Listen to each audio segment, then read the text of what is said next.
When I shuffle, I lay out the cards, and there's usually an image that comes with it. So I'm going to relay the image for you, and that the image is going to serve as, pretty much the overall energy for this reading. What I'm seeing is there's a little creek, or a little, it's a small body of water. So it's like a little stream, and I see you building a bridge to get to the other side. And the bridge is made from, brick or stone. So you're putting in cement, and you're building it in a way where it's sturdy. It's not just, some flimsy wooden bridge or straw bridge. You're making sure that not only are you building it so that other people could benefit from it, but I feel like you're trying to do things right. And the message of, repairing rifts or mending bridges between you and another person. That's what I feel, though, is coming through when it comes to building these bridges, fixing these bridges. And so the theme of this reading is about, mending bridges between you and other people.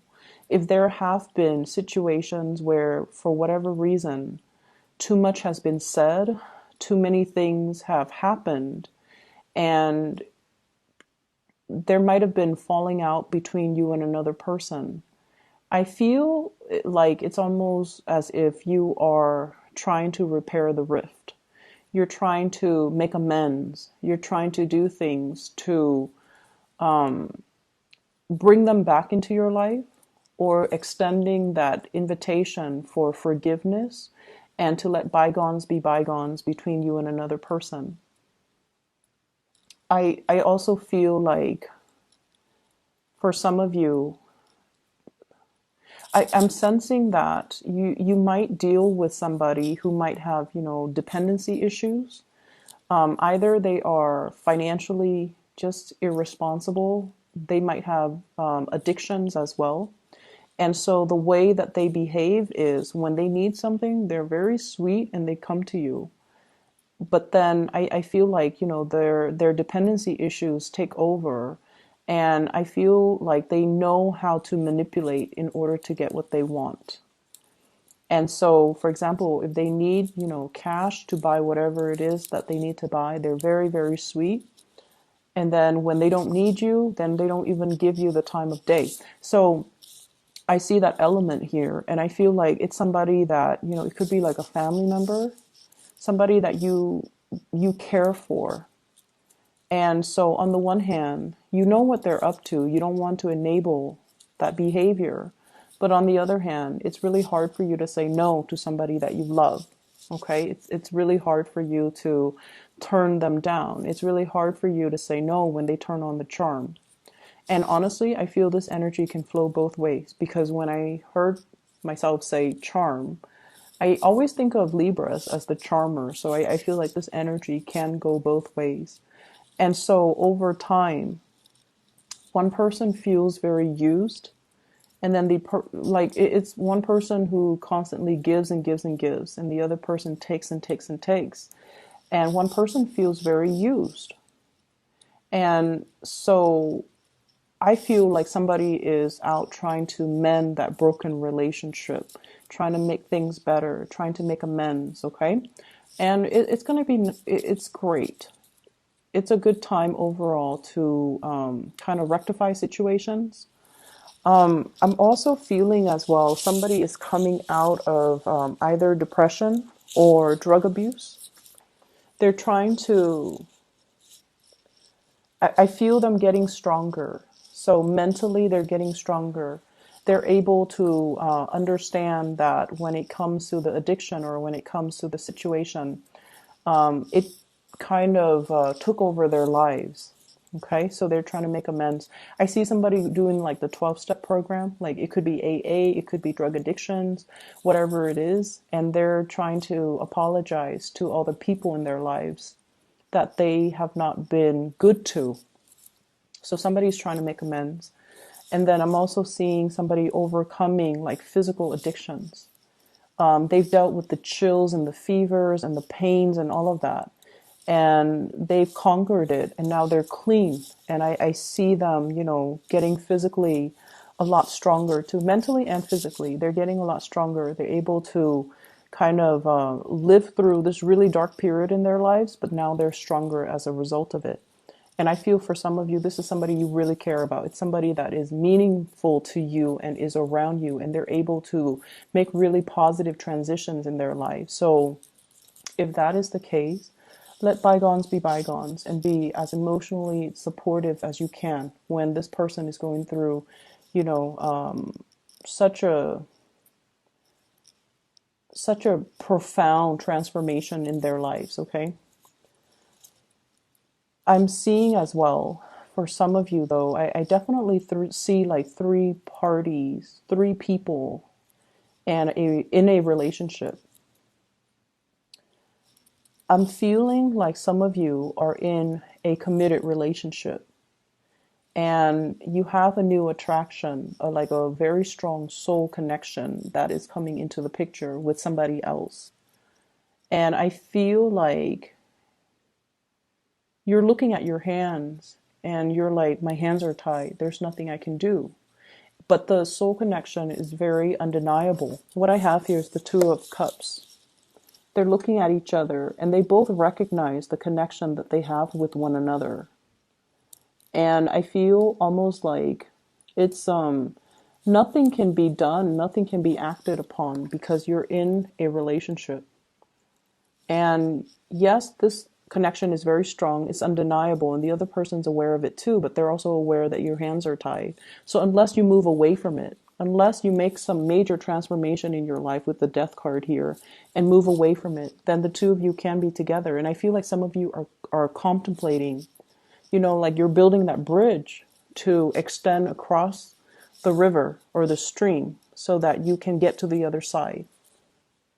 It's a slow process. You're building it brick by brick.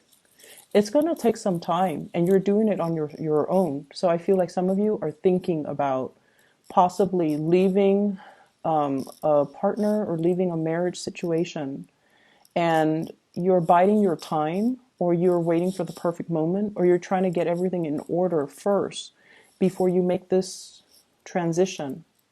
You're getting, you know, your finances sorted out. You're trying to figure out, where am I going to stay? Where are the kids going to go?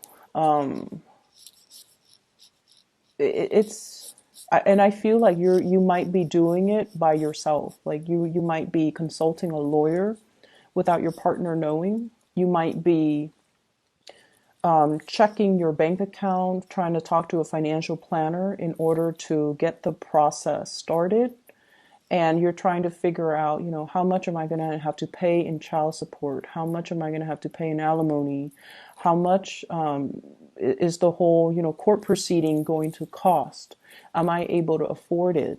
And things like that. So you're trying to flush out the details. You're doing the preliminary research. But I definitely feel like you've already made up your mind that you want to transition. So that's what I'm seeing. And I feel like for many of you, you have left a relationship and you're heading into another relationship.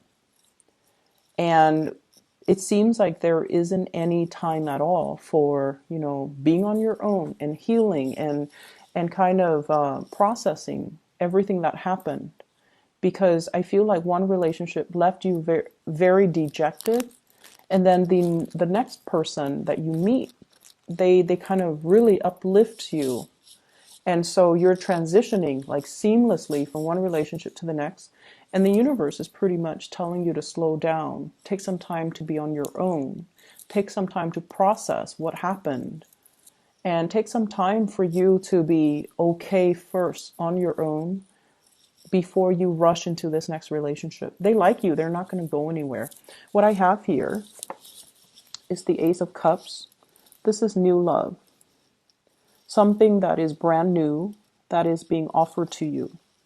And I have here the Nine of Cups, which basically means the person that is coming through, that is the new person, is very much close to your, it's like your ideal version of Mr. or Mrs. Right. Okay, so this is somebody that is quite significant and you feel like you can build with this person, like it's going to be there for the long haul, or you feel like you can, you know, have a family with this person. So if you feel that way, you need to make sure you come into it 100% ready.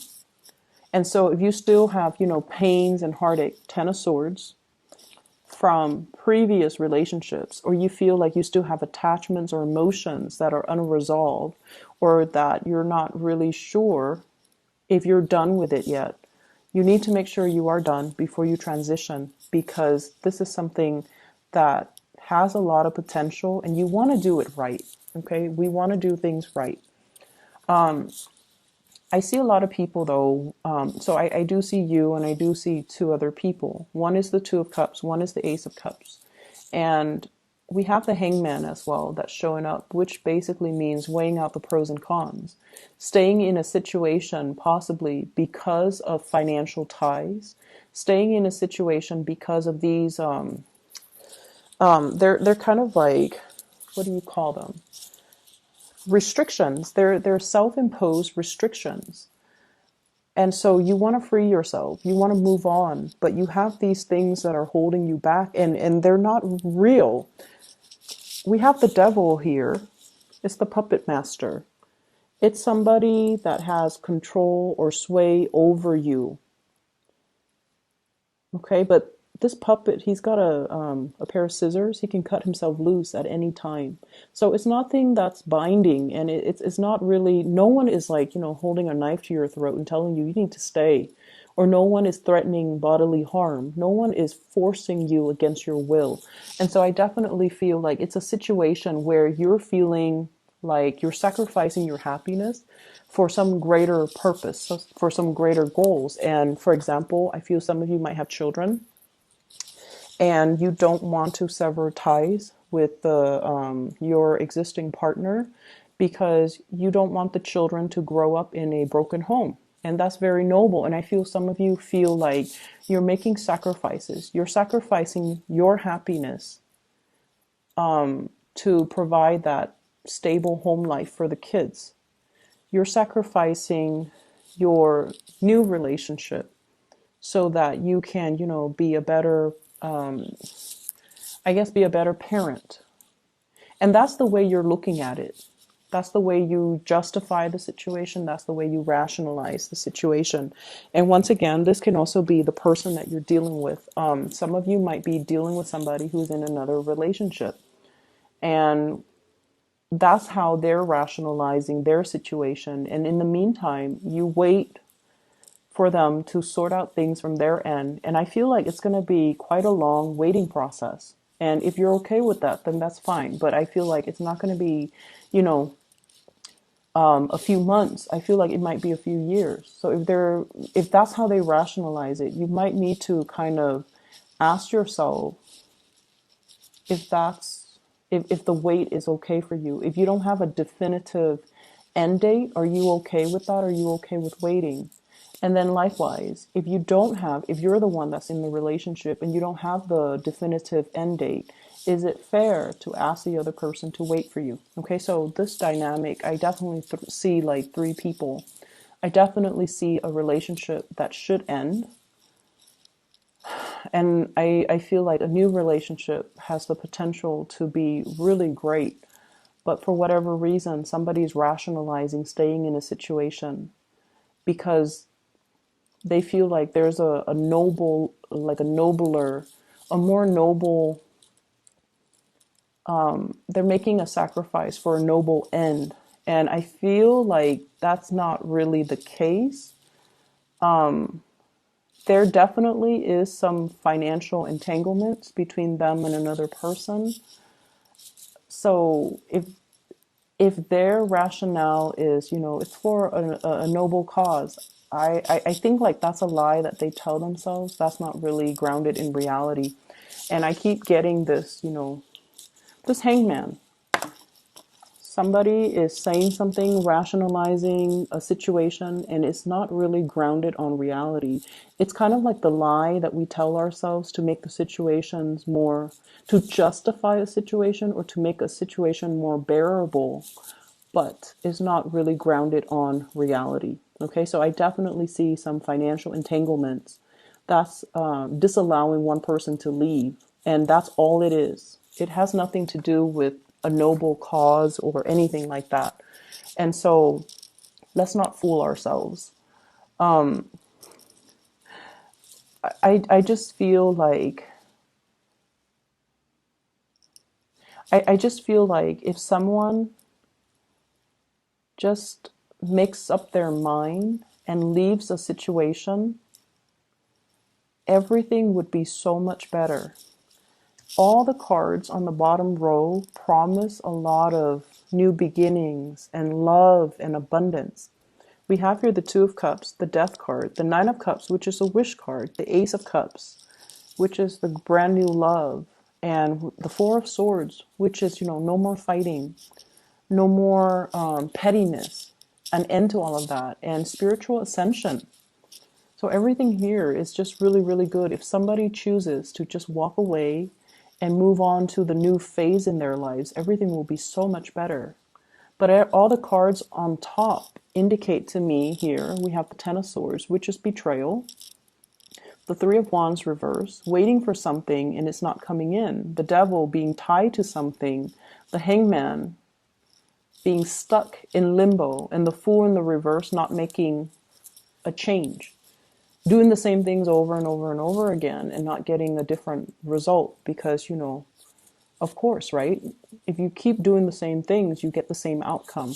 So we have some things here that we have to kind of face up to the truth about. And it could be, somebody that you're dealing with, or you might be in the situation and things are not working out anymore. But you keep building, you keep trying to mend the bridges, you keep trying to fix things. I'm seeing as well for many of you, there is a big realization here that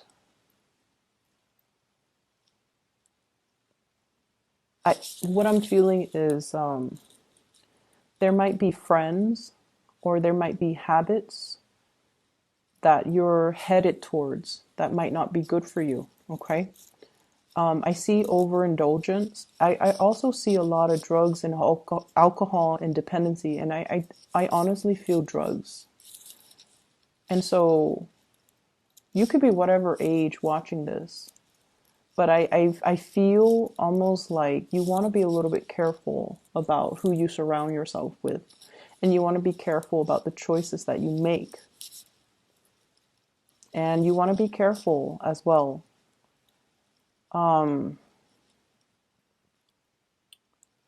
Mending bridges with the people, the relationships that have gone south, the people that really care about you. You want to just be careful about that, okay? Maintaining and preserving those relationships and putting them in a place of sacredness so that they don't get tarnished, so that they don't get damaged, okay? So really valuing the proper relationships and the proper people. And I know that I tend to get a little bit negative when it comes to readings for Libra, but I feel like this reading in general, there's definitely two different paths here that you can take. One path means letting go, letting the past go, jumping into something new, a new love relationship, a new partner that is waiting for you. And then the other path is about stagnation, and it's about, toxic situations. And I feel for some of you who might be a little bit younger too, branching off with a new group of friends who care about you, rather than getting involved with these group of friends who actually get you in trouble. Okay, so that's what I'm getting here with this spread. And I really can't, interpret it another way. And I feel like, you have so much potential here to walk the right path. Let me see why that is. Why are the energies so split? What's going on here?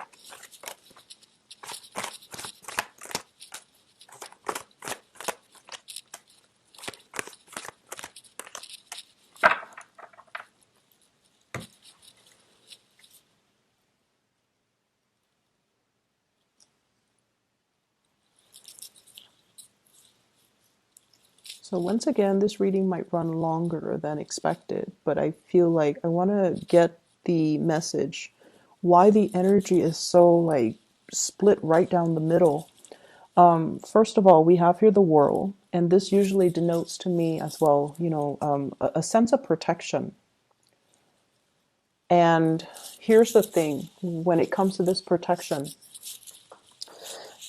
there is divine protection where, and Sagittarius, they get this because they are always divinely guided and protected. They're kind of clumsy, and a lot of the times they overestimate their abilities. And I don't know if Sagittarius are cross watching. If you are, no offense, but Sagittarius tend to overestimate the capabilities. They overextend their time, and they're a little bit more accident prone. But they always bounce back. They always, land on their feet. It's divine protection. They're divinely protected by their ruling planet Jupiter. Okay? And then I feel for many of you, there's a sense here about somebody being very sheltered. Okay? Protection coming from, not so much from the divine, but coming from a physical person. Every time you run into trouble, somebody is there to bail you out. Okay, so it's like you're living in a bubble. You're living in a bubble, and you feel like life can never go wrong because every time something happens, somebody comes and bail me out. And obviously, this is not going to apply to everybody. It's going to apply to those select few that are dealing with this issue, because I'm asking why the energy is so split down the middle. It's like you're hitting a fork in the road, and you're trying to decide on the path that you want to take, and one path will negate the other. If you choose this path where you're surrounding yourself with the wrong people and getting tempted to do the wrong things, that's what life is going to be like. Stagnation, lack of progress, okay? If you're choosing this really beautiful path, new friends, self-love, moving forward, recognizing, like mending bridges, okay? Mending the rifts between you and other people. Acknowledging the mistakes that we have made to create these rifts. And then aiming to not make those mistakes in the future. I feel like it's going to allow you to reach a place of harmony. But going back to this, every time we make a mistake, somebody comes into the picture and bail us out. We don't learn. We don't learn as a result. And I feel like this is what life is about. Every time you made a mistake in the past, somebody has come and bailed you out. And so you're at this junction in your life right now, and you feel like, oh, if I take this path here, which is not good for me, at the end of the road, somebody's gonna, bail me out. And that's a fallacy. I don't think that's gonna happen. But you believe in it. And so what you do right now is very, very important, Libra. Don't let the choices that you make negatively affect the people around you. And especially, don't let the choices that people around you negatively affect your life as well. Surround yourself with better people. Surround yourself with people that really care about you. Okay, you have a lot of love here. So that's what I'm feeling, and I feel like that's why the cards are so clearly split down the middle. A lot of the times, life deals us with difficult circumstances and difficult situations, because before we were even born, we sign a soul contract. The lessons that we want to learn, the people that we want to meet, the people that we choose to be with, all of those are basically signed and created with your soul contract. And I feel like you have a lot of soulmates along the way that are trying to, they're in your life to show you a better way, to help us alleviate a situation. And I feel like you might not have realized who those people are until they're no longer in the picture. And then I also feel like, the life that you have chosen, it comes with a lot of divine protection. people protecting you, sheltering you from the negative things. But I feel like it's disallowing you an opportunity to really live your life, make your own choices, and to deal with your own consequences of those choices, because they always are there to soften the blow or cushion the fall or protect you in some way. And it's creating this false sense of security, is what I'm feeling. I hope the reading makes sense, and I hope you choose the right path. I honestly hope the reading resonates, okay? Because, I feel like somebody needs to hear this message. So I hope it is helpful.